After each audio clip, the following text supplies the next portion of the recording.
Happy morning, everyone.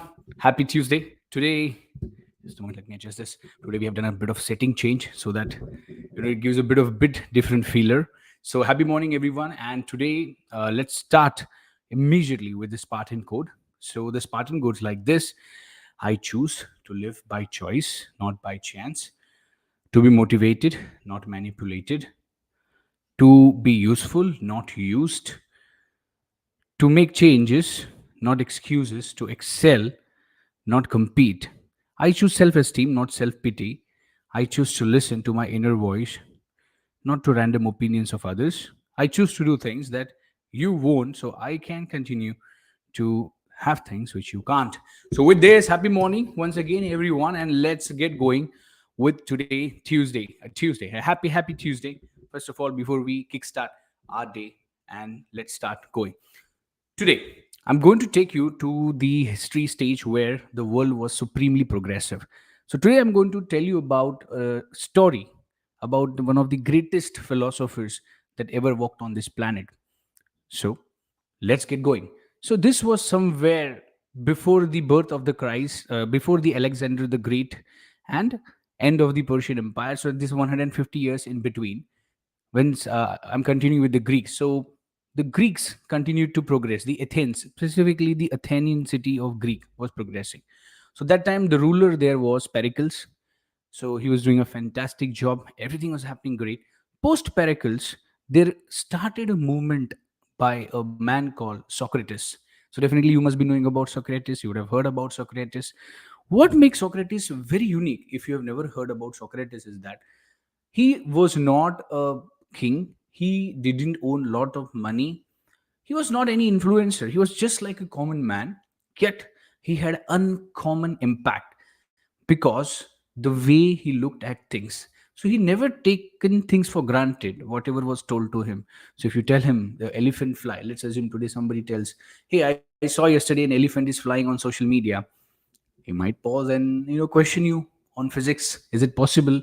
What can be done? What cannot be done? So he didn't take things for granted. He used to ask questions. So that is where we're talking about Socratic way of thinking. And why am I covering that topic today is it's very important that we also in our life inculcate the spirit of thinking, the spirit of inquiry. Let me put it in that way: spirit of inquiry. Very important, because we hear so many things from other people. We are not very sure whether those things are true or not. We get involved in it and we get driven by it. Okay, so I'll come to the end of what happened to the Socrates in the end. Did people loved it, liked it? That's another part of the story. I'll tell you in the end. But before going into it, I want to share you a story that really impacted me about Socrates. So one day he was sitting and he was giving a lecture to his pupils. Pupils means people, the students that he had. That time, one person stepped in and he told Socrates, I have something to tell you. This is very important. I need to tell you this. Socrates was like, okay, hmm tell me. So Socrates came, sorry, the fellow came. He perched down and he started to tell something.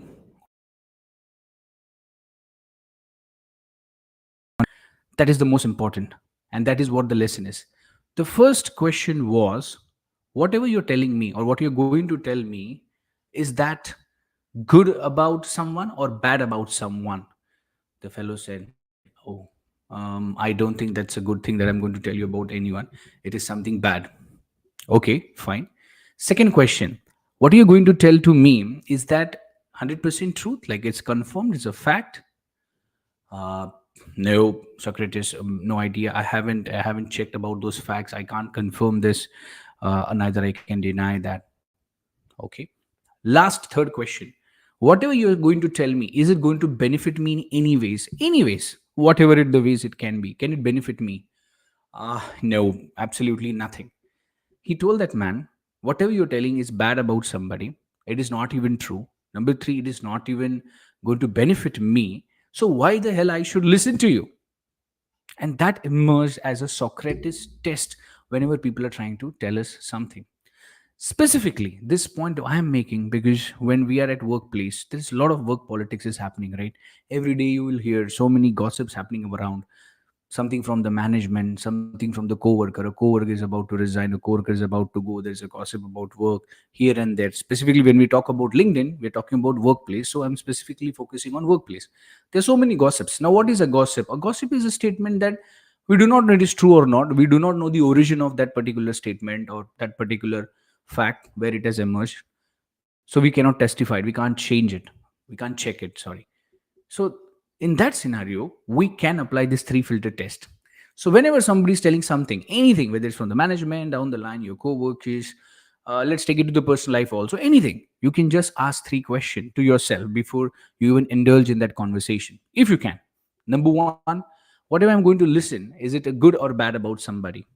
Most probably it will be bad. Good things are very rarely shared, right?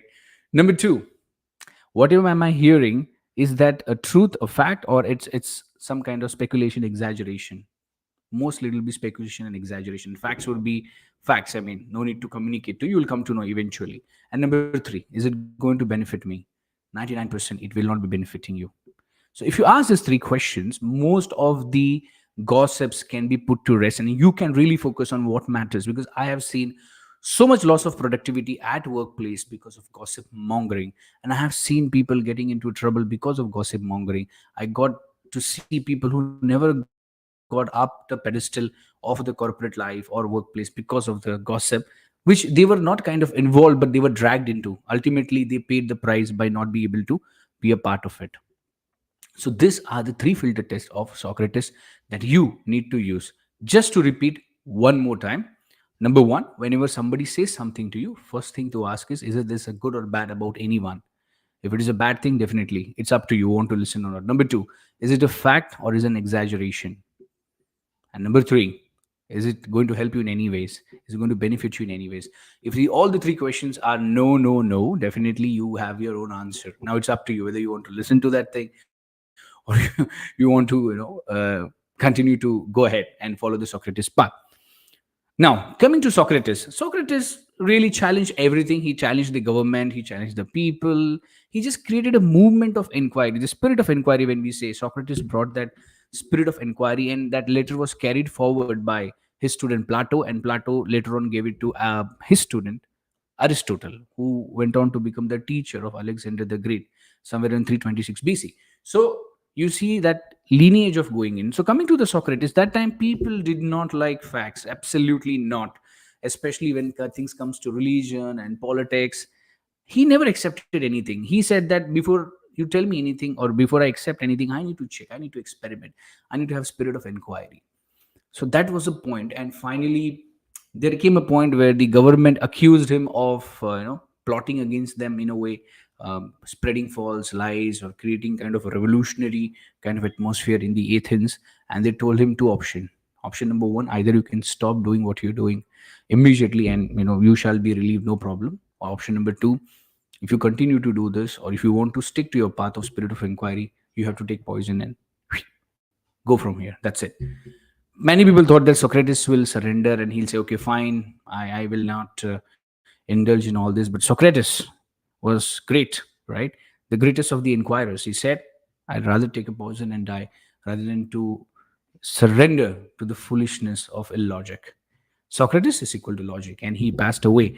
But today also, whenever we talk about logic, please understand those genes, that word completely come from logos, Greek, and for the one person responsible for that is Socrates, and then his student Plato, who's predominantly took over whatever was taught by his master, and then Aristotle, who learned everything from his master Plato. This was the whole story of today. Just to make sure and just to conclude again for the third time, I am asking the three questions of spirit of inquiry whenever somebody tells you anything. So question number one, is it good or bad about anyone? Question number two, is it a fact or is it an exaggeration? And question number three, is that going to benefit me? If you ask these three questions, I'm sure not just in a day-to-day life, but not just into the work life, but in day-to-day life, in your personal life, you can free yourself of so much of mental clutter. Trust me, there is so much of mental clutter happening. Just a day back, I talk about, if you've not seen the earlier live, was about news illusion, where every day we read so much of news, and finally, most of them are not found to be true, and we waste our time, waste our energy, waste our mental we correlate, we get into anxiety, we feel that that can happen to us also, and that is a never ending cycle. So if you use this particular filter test, it's also called as a filter test, you can really come out of that very easily. You just ask this three question, this three filter, and I'm telling you, 99% of your problems are solved, because 99% of your problems are not created by you. Something is happening, and you're just being, part of that circle. You're in the office, you've been drawn into that politics. You are at traveling somewhere, you get trapped into all that. But these three questions will relieve you completely, and it will give you very good insights on what really matters. With this, I like to rest today's live. Thank you so much for being with me. I hope whatever I'm speaking makes a difference to you in your life. If it has made any difference, please do put me in comment section or DM section. It really, I would be, it's my uh, ikigai, as we say, right?